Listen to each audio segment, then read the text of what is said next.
नमस्कार साथियों, smart scholar YouTube channel में आपका स्वागत है।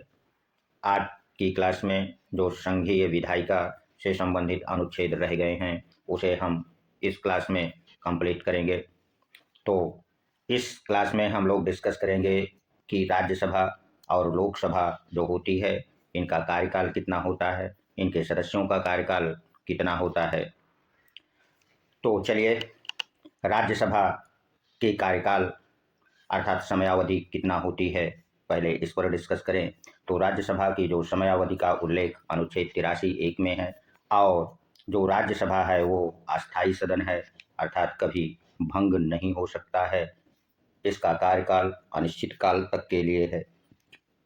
अब जो राज्यसभा के सदस्य होते हैं, इनका कार्यकाल कितना होता है, समयावधि कितना होती है। तो जो हमारा संविधान है, राज्यसभा के सदस्यों के कार्यकाल का कोई उल्लेख नहीं है संविधान में।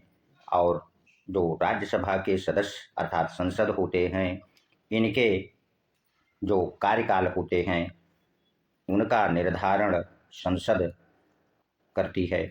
और संसद ने इसके लिए एक जन प्रतिनिधित्व अधिनियम बनाया हुआ है, जो कि 1951 में बना था। और इसमें समय समय पर संसद चाहे तो परिवर्तन कर सकती है, राज्यसभा के सदस्यों के कार्यकाल को घटा बढ़ा सकती है। किंतु 51 के तहत राज्यसभा के जो सदस्य होते हैं, उनका कार्यकाल 6 वर्ष निश्चित किया गया है। और राज्यसभा के जो सदस्य होते हैं, ये प्रत्येक 2 वर्ष में 1/3 सदस्य सेवानिवृत्त भी हो जाते हैं, और इनके स्थान पर नए सदस्य चुन करके आ जाते हैं। जो 1/3 सदस्य सेवानिवृत्त होते हैं, इनका भी कार्यकाल 6 वर्ष होता है।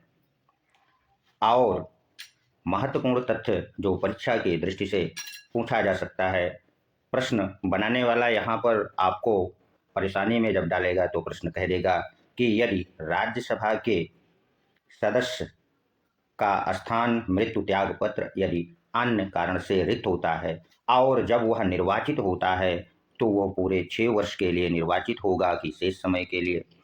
तो आपको ध्यान रखना है कि मृत्यु त्याग पत्र या अन्य कारण से यदि कोई स्थान रिक्त हुआ है, तो वह शेष समय के लिए ही निर्वाचित होगा।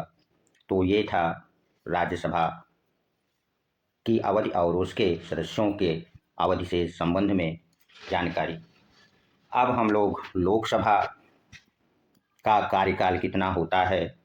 तो लोकसभा के कार्यकाल का उल्लेख अनुच्छेद 83(2) में है।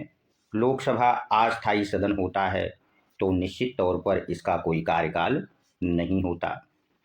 सामान्यतः लोकसभा का जो कार्यकाल होता है, वह लोकसभा की प्रथम बैठक की जो तारीख होती है, उससे 5 वर्ष तक के लिए लोकसभा का कार्यकाल होता है। और लोकसभा के कार्यकाल से संबंधित 2 संविधान संशोधन हुए।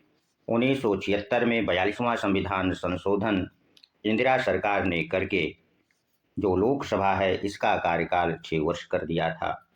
किंतु 1978 में जब मोरारजी देसाई सरकार बनती है, तो वह 44वां संशोधन करके पुनः लोकसभा का कार्यकाल 5 वर्ष कर देती है। तथा लोकसभा का जो कार्यकाल है, वह समय से पहले भी भंग हो सकता है। वो कैसे? तो जो प्रधानमंत्री यदि राष्ट्रपति को परामर्श दे दे कि लोकसभा भंग कर दी जाए, तो लोकसभा को राष्ट्रपति समय से पहले भी भंग कर सकता है। और जब देश में राष्ट्रीय आपातकाल घोषित हो, तो संसद विधि बना करके लोकसभा के कार्यकाल को 1 वर्ष बढ़ा भी सकती है। तो ये था राज्यसभा और लोकसभा से संबंधित का दोनों सदनों का कार्यकाल एवं उसके सदस्यों का कार्यकाल। अब लोकसभा के जो सदस्य निर्वाचित होते हैं, तो वो जब तक लोकसभा का कार्यकाल रहता है, तब तक उनका भी सामान्यतः कार्यकाल रहता है। अब हम लोग लोकसभा अथवा राज्यसभा के जो सदस्य होते हैं, निर्वाचित होने के लिए इनमें कौन कौन सी योग्यताएं होनी चाहिए, उस पर डिस्कस करेंगे।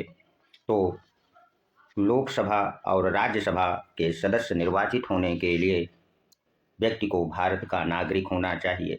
यदि राज्यसभा के लिए वह निर्वाचित होना चाहता है तो उसकी आयु 30 वर्ष हो, और लोकसभा के लिए यदि निर्वाचित होना चाहता है तो आयु 25 वर्ष होनी चाहिए। लाभ के पद पर ना हो, विकृत अथवा दिवालिया ना हो, और संसद द्वारा जो योग्यताएं निर्धारित की गई विधि के द्वारा उसे वह रखता हो, तो ऐसा व्यक्ति लोकसभा अथवा राज्यसभा का सदस्य बन सकता है। अब सदस्य की योग्यताएं हो गई। अब जो संसद है अर्थात लोकसभा और राज्यसभा है, इसका अधिवेशन का उल्लेख कहाँ पर है? तो जो अधिवेशन अर्थात बैठक जो होती है, इसका उल्लेख अनुच्छेद 85 में किया गया है।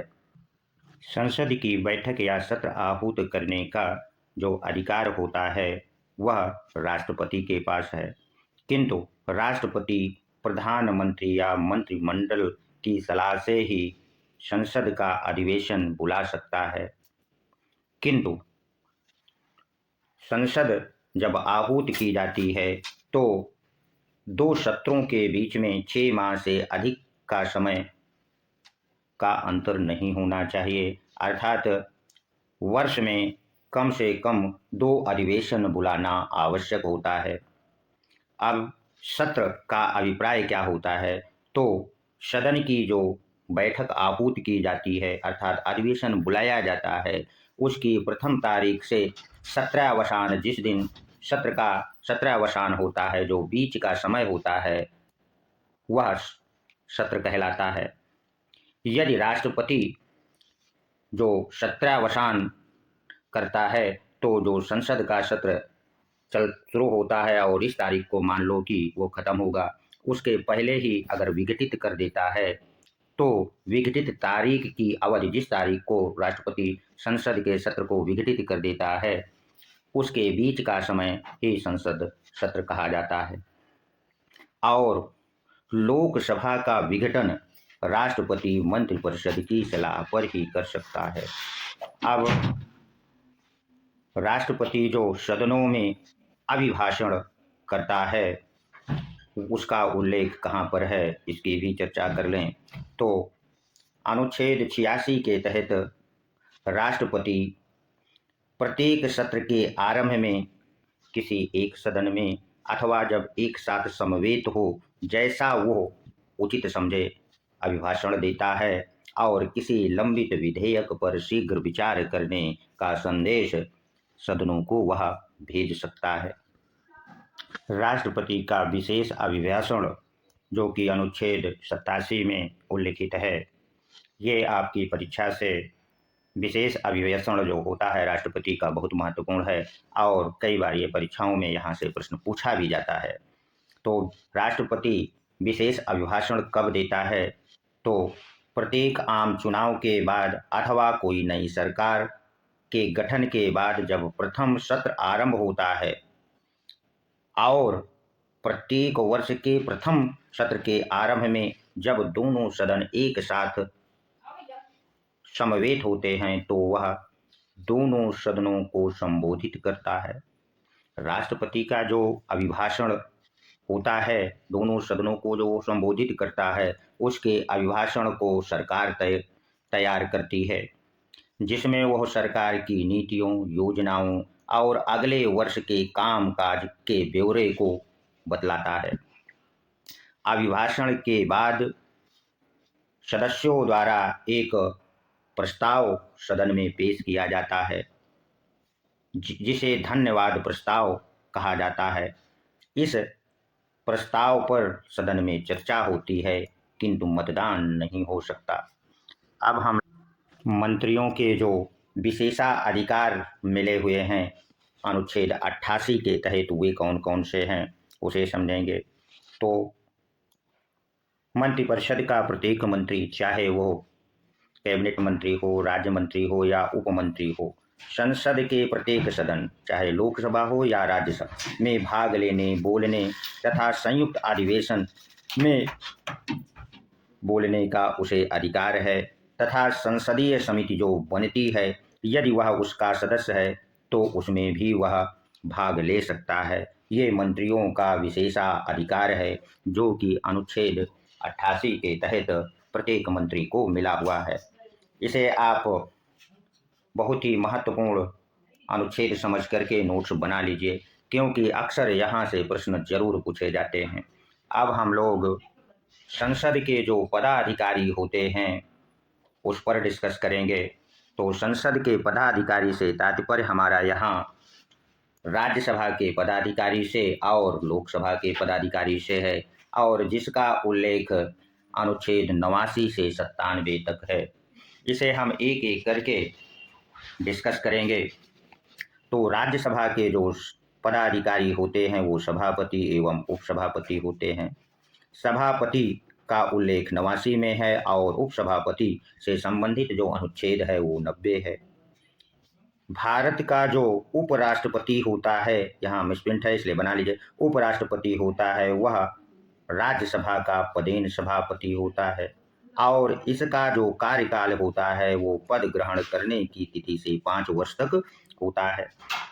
उपसभापति जिससे संबंधित अनुच्छेद 90 है, उपसभापति का चुनाव अथवा सर्वसम्मति से निर्वाचन होता है, और निर्वाचन सदन के सदस्यों द्वारा होता है।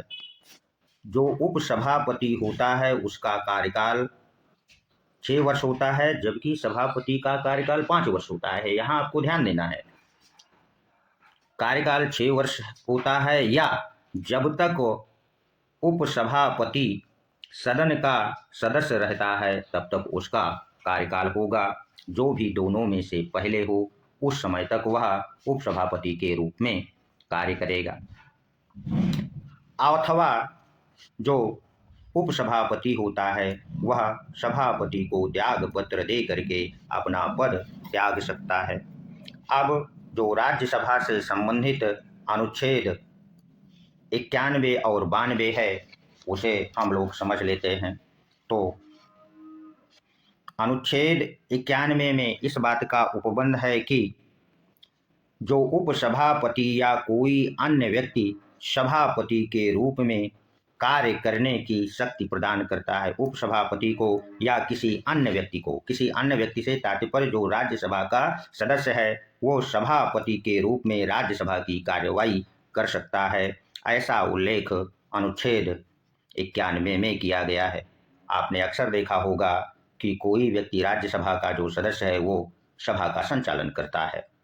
और अनुच्छेद 92 में इस बात का उल्लेख है कि सभापति और उपसभापति को राज्यसभा संकल्प द्वारा तत्कालीन सदस्य संख्या एवं प्रभावी बहुमत से हटा भी सकती है, किंतु संकल्प की सूचना सभापति या उपसभापति जिसके विरुद्ध संकल्प लाया गया है 14 दिन पूर्व सूचना देना आवश्यक है। और जिस व्यक्ति के विरुद्ध संकल्प लाया गया है यदि सभापति अथवा उपसभापति, तो उस समय वो सदन का नेतृत्व नहीं कर सकते। यदि संकल्प राज्यसभा से पास हो जाता है तो लोकसभा को केवल सहमति की आवश्यकता होती है। यदि लोकसभा उस संकल्प पर सहमति हो जाती है तो सभापति या उपसभापति जिसके विरुद्ध संकल्प पारित हुआ है उसे पद छोड़ना पड़ता है। तो ये था राज्यसभा के पदाधिकारियों का उल्लेख, और अनुच्छेद 91 और 92 में किस बात का उल्लेख था उसको हम लोगों ने समझ लिया। अब हम लोग लोकसभा के जो पदाधिकारी हैं और जिसका उल्लेख 93 से लेकर के 96 तक है, तो लोकसभा के पदाधिकारी में अध्यक्ष और उपाध्यक्ष आते हैं। दोनों का उल्लेख संबंधित अनुच्छेद 93 है, और हम लोग सबसे पहले अध्यक्ष के विषय में क्या प्रावधान है उसको पढ़ेंगे। तो अनुच्छेद 93 में इस बात का उल्लेख है कि लोकसभा का जो अध्यक्ष होगा उसका चुनाव लोकसभा के सदस्यों द्वारा होगा और जो चुनाव की तारीख निर्धारित होगी उसे निर्धारित करने का अधिकार राष्ट्रपति को है और जो चुनाव संपन्न होगा वो राष्ट्रपति द्वारा नियुक्त प्रोटेम स्पीकर की देखरेख में संपन्न होगा। लोकसभा का जो अध्यक्ष चुन लिया जाएगा उसका कार्यकाल पद ग्रहण की तिथि से नई लोकसभा की बैठक तक होगा। लोकसभा का जो अध्यक्ष होता है उसके शपथ का कोई प्रावधान नहीं है, अर्थात वह शपथ नहीं लेता है। क्यों नहीं लेता है? क्योंकि वो संसद के सदस्य के रूप में पहले ही शपथ ले चुका है और लोकसभा अध्यक्ष का चुनाव लड़ने के लिए लोकसभा का सदस्य होना अनिवार्य है।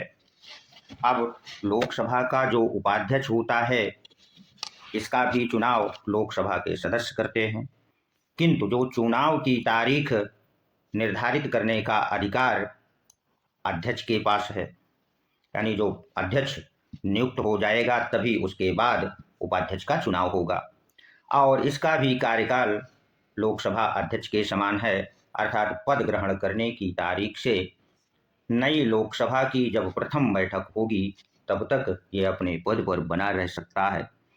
शर्त इसकी भी वही है जो लोकसभा अध्यक्ष की शर्त है कि लोकसभा का जो उपाध्यक्ष हो वह लोकसभा का सदस्य होना चाहिए। अब 93 को तो हमने पढ़ लिया। अब जो अध्यक्ष और उपाध्यक्ष है इसके पद रिक्त कैसे होगा इसका उल्लेख कहाँ है इसको पढ़ेंगे। तो अध्यक्ष और उपाध्यक्ष जो लोकसभा के होते हैं इसके पद रिक्त का जो उल्लेख है वो अनुच्छेद 94 में किया गया है। उस अध्यक्ष और उपाध्यक्ष का जो पद रिक्त हो सकता है वो मृत्यु के कारण हो सकता है, त्यागपत्र के कारण या अन्य कारणों से भी हो सकता है। तो अब प्रश्न उठता है कि अध्यक्ष त्यागपत्र किसे दे करके अपना पद त्याग सकता है? तो अध्यक्ष उपाध्यक्ष को त्यागपत्र दे सकता है और उपाध्यक्ष अध्यक्ष को त्यागपत्र सौंपकर अपना पद त्याग सकते हैं। तथा जो संसद के सदस्य हैं वे एक संकल्प द्वारा अध्यक्ष और उपाध्यक्ष को अपने पद से हटा भी सकते हैं, किंतु इसके लिए 50 प्रस्तावकों का होना आवश्यक है और जब 50 प्रस्तावकों द्वारा संकल्प लोकसभा में प्रस्तुत किया जाता है तो जिस व्यक्ति के विरुद्ध संकल्प लाया जाएगा वो सदन का नेतृत्व नहीं करेगा, अर्थात अध्यक्ष या का संचालन नहीं कर सकता है। अब लोकसभा संकल्प जो लाया गया है उसको तत्कालीन संख्या एवं उपस्थित तथा मतदान करने वाले प्रभावी बहुमत से हटा सकती है, किंतु संकल्प की सूचना चाहे अध्यक्ष हो या उपाध्यक्ष इसे 14 दिन पूर्व देना आवश्यक है। अब जब संकल्प हटाने का लोकसभा पास कर देगी तो इतने में ही उसका पद रिक्त नहीं होगा, इसके बाद राष्ट्रपति की सहमति आवश्यक है। अगर राष्ट्रपति सहमति दे देता है तो अध्यक्ष और उपाध्यक्ष को अपना पद छोड़ना पड़ता है, राज्यसभा की सहमति की कोई आवश्यकता नहीं है। जबकि राज्यसभा के सभापति और उपसभापति को हटाने का संकल्प राज्यसभा से जब पारित हो जाता है और तो लोकसभा की सहमति आवश्यक होती है। यहाँ पर अध्यक्ष और उपाध्यक्ष को हटाने के लिए राज्यसभा की सहमति की कोई आवश्यकता नहीं है, आवश्यकता है राष्ट्रपति के सहमति की। अब जो सभापति एवं लोकसभा के अध्यक्ष हैं इनके कार्यों को हम लोग पढ़ेंगे। पहले ये जानेंगे कि इनके कार्यों का उल्लेख कहाँ पर है। तो इनके कार्यों का जो उल्लेख है वह अनुच्छेद 99 और 100 में है।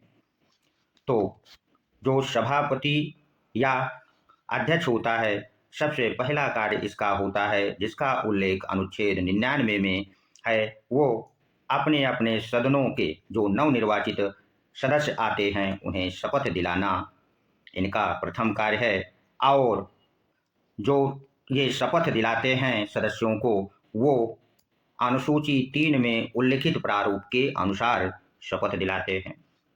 दूसरा कार्य सभापति एवं अध्यक्ष का ये होता है कि वो अपने अपने सदन का संचालन करते हैं, किंतु सदन की कार्यवाही को संचालित करने के लिए गणपूर्ति का होना आवश्यक है, और जिसका उल्लेख अनुच्छेद 100 में किया गया है। सदनों के संचालन के लिए जिस भी सदन की कार्यवाही को संचालित करना है, चाहे लोकसभा हो या राज्यसभा, कम से कम 1/10 सदस्यों का होना आवश्यक है, वो भी कुल सदस्य संख्या का। अब हम लोग जो संसद के सदस्यों की निहरताएं हैं, डिस्क्वालीफाइड और अहर्ता शर्तें क्या हैं, यानी कि कोई चाहे लोकसभा का संसद हो अथवा राज्यसभा का जो सांसद है, वो डिस्क्वालीफाइड कैसे हो सकता है, इसका उल्लेख अनुच्छेद 101 में किया गया है। अनुच्छेद 101 में इस बात का उल्लेख है कि सदन की बिना अनुमति के यदि कोई भी सांसद सदन की बैठकों में 60 दिनों तक अनुपस्थित रहता है तो वह सदन का सदस्य नहीं होगा। दूसरा, अनुच्छेद 101 में डिस्क्वालीफाइड का एक और उल्लेख ये है कि ऐसा व्यक्ति जो संसद अर्थात लोकसभा और राज्यसभा एवं राज्य विधानमंडल में दोनों का सदस्य नहीं रह सकता। इसके लिए वो उसे 14 दिन के भीतर किसी एक सदन, चाहे संसद की या राज्य विधानमंडल की सदस्यता को छोड़ना आवश्यक है। यदि 14 दिन के अंदर वह नहीं छोड़ता है तो उसकी जो संसद की सदस्यता है वो समाप्त मानी जाएगी। इसलिए 14 दिन के भीतर उसे निर्णय ले लेना है। अनुच्छेद 102 किस बात की उल्लेख करता है, इसमें भी डिस्क्वालीफाइड की बात है कि संसद के एक ही सदन में, चाहे लोकसभा हो या राज्यसभा हो, एक से अधिक स्थान के लिए यदि कोई व्यक्ति चुन लिया जाता है तो ऐसी दशा में 10 दिन के भीतर एक स्थान को छोड़ करके अन्य स्थानों के विषय में उसे निर्णय लेना होगा। यदि 10 दिन के अंदर वह निर्णय नहीं ले पाता है तो उसके सभी स्थान रिक्त समझे जाएंगे। तो ये डिस्क्वालीफाइड संसद का जो सदस्य होता है कैसे होता है, इसका उल्लेख 101 और 102 में है। 103 में उसकी निहरताएं अर्थात अयोग्यताओं से यदि कोई व्यक्ति ग्रस्त है या नहीं है, जो उसकी योग्यताएं हैं होनी चाहिए, इसका निर्णय राष्ट्रपति निर्वाचन आयोग की परामर्श से करेगा कि वह किसी निहरता से ग्रस्त है या नहीं। तो इसका निर्णय कौन कर सकता है? राष्ट्रपति करता है, और वो भी निर्वाचन आयोग की परामर्श से करता है। यहाँ पर प्रश्न बन सकता है, मुझे लगता है कि आपसे पूछ सकता है कि संसद के सदस्यों की निहरताओं से ग्रसित व्यक्ति का निर्णय निर्वाचन आयोग करेगा या राष्ट्रपति? तो आपको ध्यान देना है, निर्वाचन आयोग नहीं होगा, राष्ट्रपति निर्णय ले सकता है, वो भी निर्वाचन आयोग की परामर्श से ही। इस वीडियो को आप लोग सब्सक्राइब अवश्य कर दीजिए ताकि इसी तरह वीडियो आपको नियमित रूप से मिलते रहें। तो ये हमारा जो विधायिका से संबंधित था वो आखिरी वीडियो था। हमने कार्यपालिका को पढ़ लिया है, संघीय विधायिका को पढ़ लिया है। अब संसद सदस्यों के जो विशेष प्रक्रियाएं हैं, संसद सत्र जो चलेंगे उस पर हम लोग डिस्कस करेंगे। धन्यवाद, मिलते हैं अगले वीडियो में।